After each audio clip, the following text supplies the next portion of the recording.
Racikan Berita.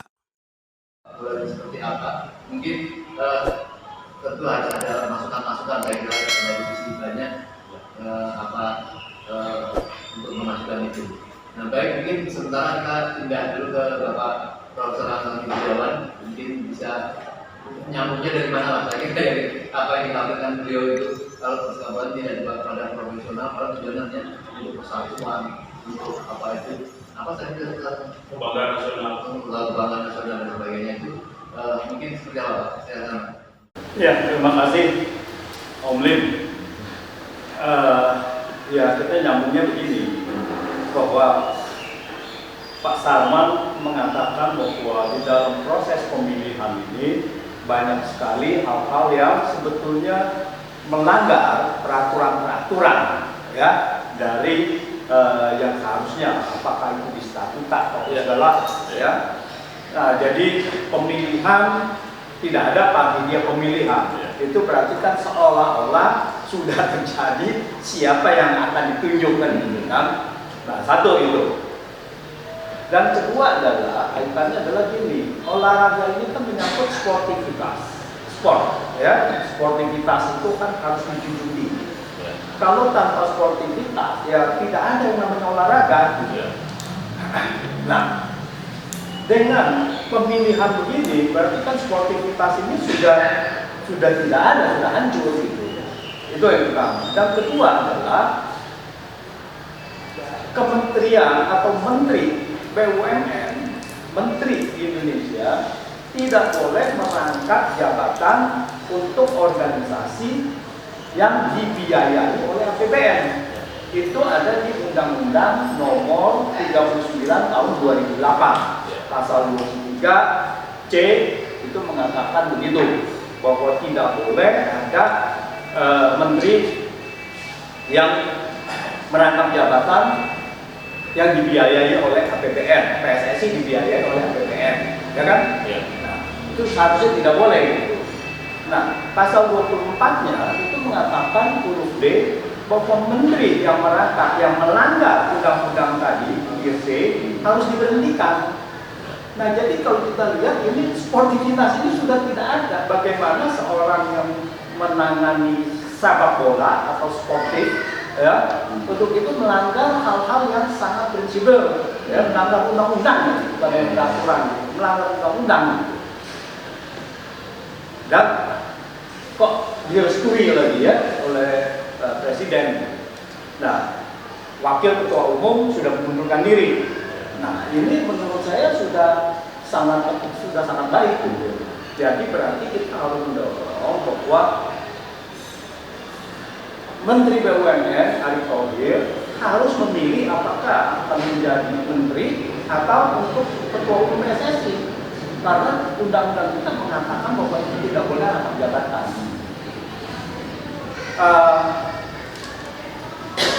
Jangan sampai karena dia ketua umum PSSI, lalu kemudian juga menteri BUMN, lalu jangan sampai ada penyalahgunaan. Nah, ini gunanya nih, rangkap jabatan itu tidak boleh. Bisa saja nanti bilang Kementerian BUMN mengatakan BUMN tolong sponsor kepada klub A, klub B, klub C, klub D ya.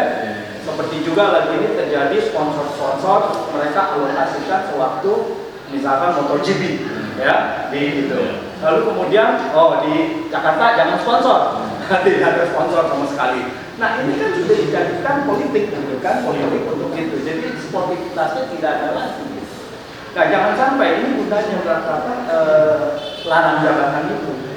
Ya, jangan sampai jadi kementerian BUMN atau BUMN dijadikan alat untuk membiayai hal-hal tertentu yang ada preferensi tertentu. Ya. Dan juga tentu saja bahwa nanti bukan hanya begitu, karena ada menteri, jadi bisa aja bilang ke swasta, Anda juga tolong sponsor ke sini, sponsor ke sana. Seperti kita juga tahu hari ini ada sponsor yang cukup besar ke Persis ya, Solo gitu ya, dari Wilmar lah atau dari mana begitu. Ini kan tidak terlepas dengan adanya kekuasaan.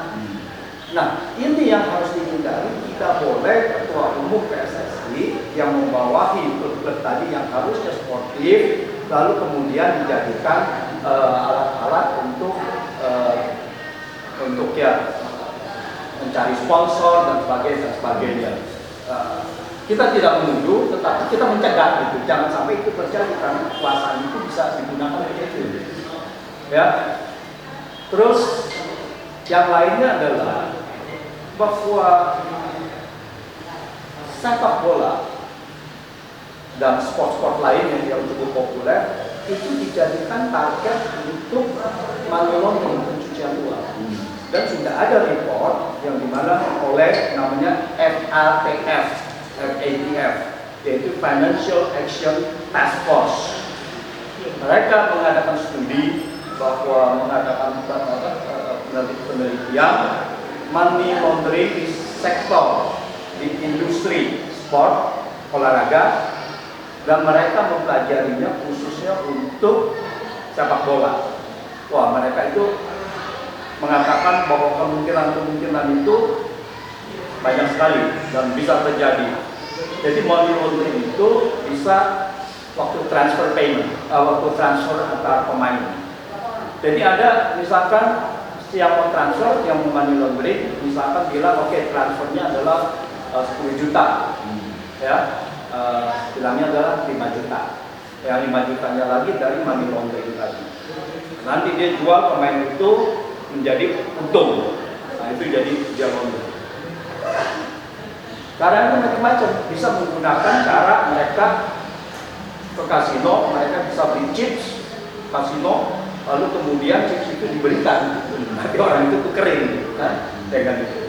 Nah, jadi banyak sekali modus-modus sebagai money laundering di situ, waktu transfer pemain. Terus ada beberapa, yaitu dari sponsor juga bisa juga gitu ya.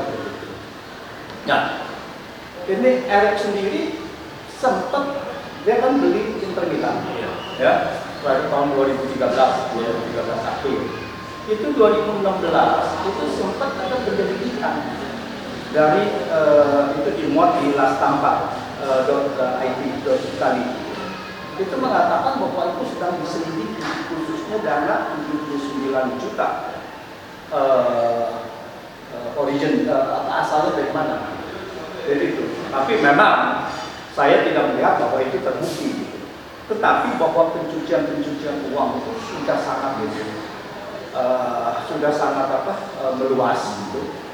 Dan juga kalau kita lihat bahwa ini menarik.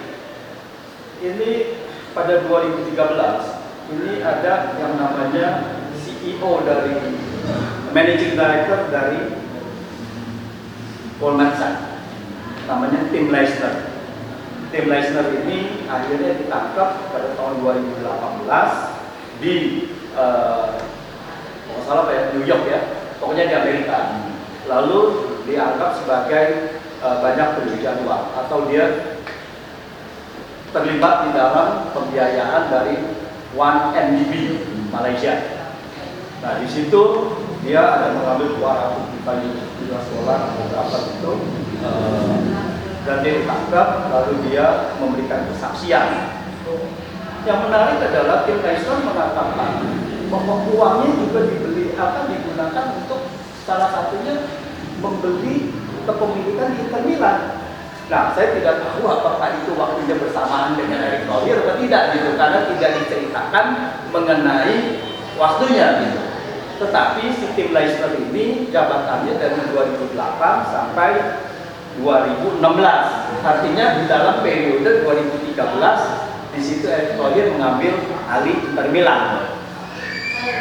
Ya, si 1MDB-nya sendiri kalau nggak salah dari 2009 atau 2010 ke 2014. Jadi di dalam periode itu dia mengatakan uang yang dari dia itu adalah salah satu mengambil alih, ikut mengambil alih kepemilikan Inter Milan.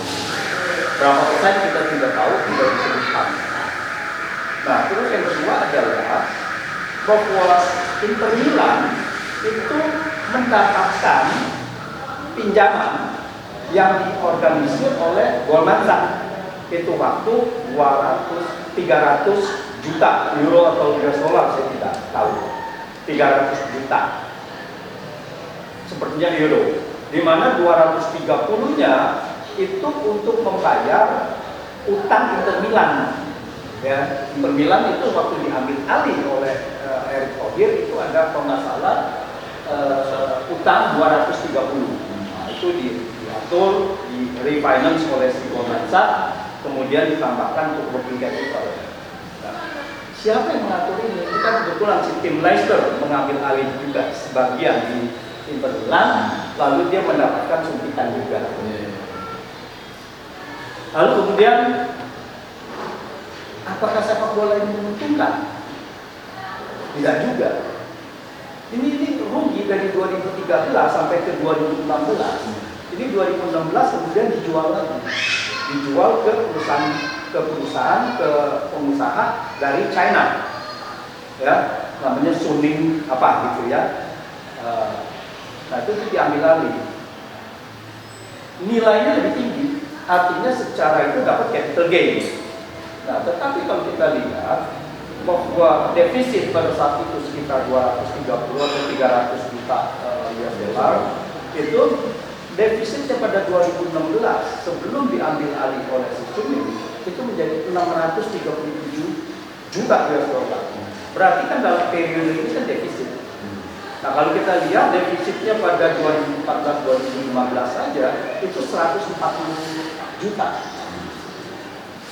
euro atau US dollar, saya kurang itu pasti ya, 140 juta. Dan kemudian 2015-2016 mereka di bawah ini apa ya? Berarti di bawah UEFA atau apa gitu ya? Dia UEFA. Jadi di bawah itu, lalu dia harus restructuring, dia harus mengurangi dia punya kerugian operasional itu. Masih rugi. Jadi sewaktu 2016 diambil alih, 5 tahun itu sebelumnya itu memang loss terus. Jadi perusahaan ini tidak pernah untung, tapi diambilnya begitu. Nah, si Suningnya sendiri, pengusaha itu di China itu diirikan juga atau mendapat tekanan juga. Ini uang dari mana? Apakah ini money laundering juga atau tidak gitu? Jadi suspek semuanya sudah ke situ semua. Sudah ini money laundering ini dari situnya. Nah, tapi memang karena money laundering itu kan sangat canggih ya, itu sulit diketemukan, apalagi sudah cross border gitu ya. Mereka sudah memakai yang tadi konsultan hukum, sudah memakai itu yang memang tidak terbukti. Tapi bahwa ada jejak-jejak diselidiki itu ada. Berarti ada keculikan di situ. Nah, ini jangan sampai bahwa kita punya di olahraga juga akan menjadi seperti itu ya. Jadi ada juga nanti money laundering gitu kan. Kita tahu kan di sini uang ilegal kita banyak sekali. Uang ilegal dari mining, uang ilegal dari judi gitu. Nah, ini money laundering judi bola ini sangat besar sekali. Lalu mereka mengatur angka.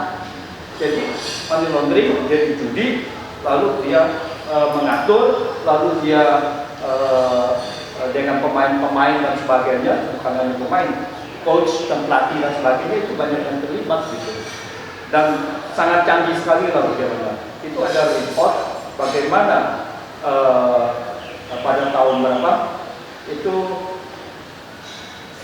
pada tahun berapa 2015, 2016 begitu ya, itu di Indonesia bukan di Asia itu ditangkap dengan uang berapa transaksinya kalau nggak salah 1,5 miliar US dollar, dan ada uang cash yang diinginkan oleh Interpol ya. Jadi ada uang cashnya adalah sekitar itu sekitar ada 150 juta atau 15 juta. Sangat besar sekali. Nah, jadi di sini sangat rentan sekali kalau kita lihat, di mana seharusnya adalah supaya tidak ada kecurigaan dari masyarakat, ya harusnya adalah Menteri BUMN Erick Thohir harusnya harus memilih jabatan yang karena ini dilarang, ya harusnya adalah sportif dengan mentaati peraturan undang-undang yang ada. Dan juga kita mendorong bahwa presiden juga jangan terkesan mau melanggar terus gitu kan. Nah ini presiden juga harusnya adalah menegakkan peraturan yang sudah ada, ini undang-undang gitu. Jadi kalau ini tidak dipindahkan semuanya, wah ini akan menjadi permasalahan besar bahwa undang-undang aja bisa dilanggar, apalagi ada peraturan-peraturan di sepak bola gitu kan. Jadi sangat dikhawatirkan sekali bahwa sportivitasnya akan hilang dan yang ada hanyalah money oriented. Terima kasih. Apakah pada saat proses pemilihan kenapa begitu mudah Erick memenangkan? Apakah ada kira-kira di situ ada permainan uang atau memang paksaan yang tangan besi gitu, untuk kemudian dia dimenangkan? Ya itu sangat sulit kalau kita bicara begitu bahwa karena ini kan terkait dengan pembuktian. Tapi kita melihat prosesnya aja. Dari kalau prosesnya ini adalah sudah tidak layak dan seharusnya adalah sudah harus batal demi dia punya peraturan gitu kan, peraturan tadi seperti yang Pak Sarman katakan, pokok di mana pemilihan ini tidak ada panitia pemilihnya, kan belum terbentuk, padahal pertama kita itu mau memasuki formulir.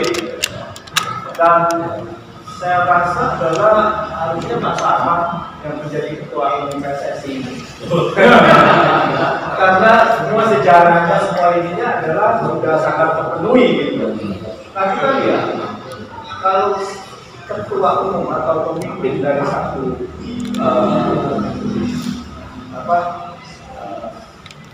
asosiasi ya dari yang nasional, secara nasional PSSI.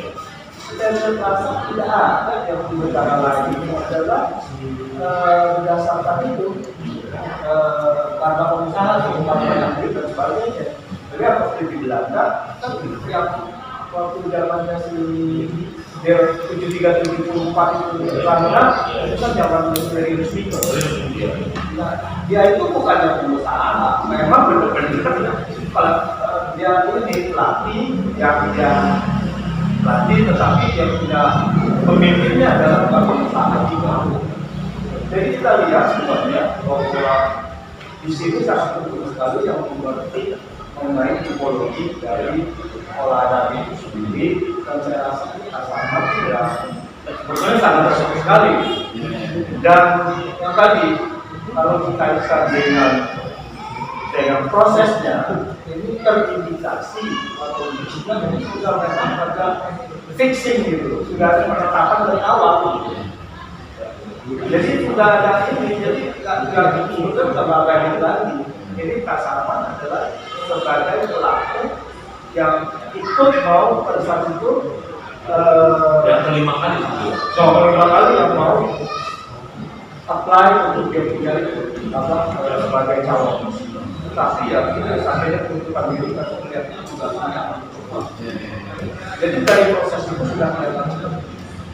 Baik, Baik, pemirsa yang kami hormati, kita sudah membahas dan berhasil menghadirkan Pak Sarman itu yang salah satu yang pernah berproses untuk melakukan itu dan pertarungan juga sampai akhirnya beliau mengundurkan diri karena melihat proses yang tidak sehat.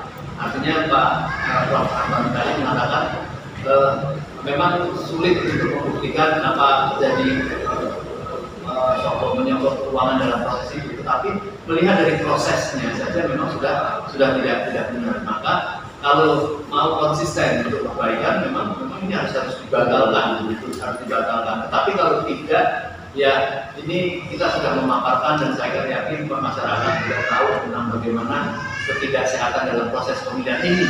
Apakah terus pokoknya mau mengawasi, mendukung tetap demi kemajuan PSSI atau ingin protes membatalkan, mengkoreksi terhadap pemilihan ini kita serahkan kepada kita semua. Semoga kita berharap masyarakat sepak bola ini tetap kembali, jangan melupakan siapa tadi starting ya. Suratin selama perintah sepak bola, tapi ada filosofinya. Dia ingin menyatukan bangsa, ingin menjadi kesatuan, apa itu menjadi warna Indonesia yang bersaudara ya.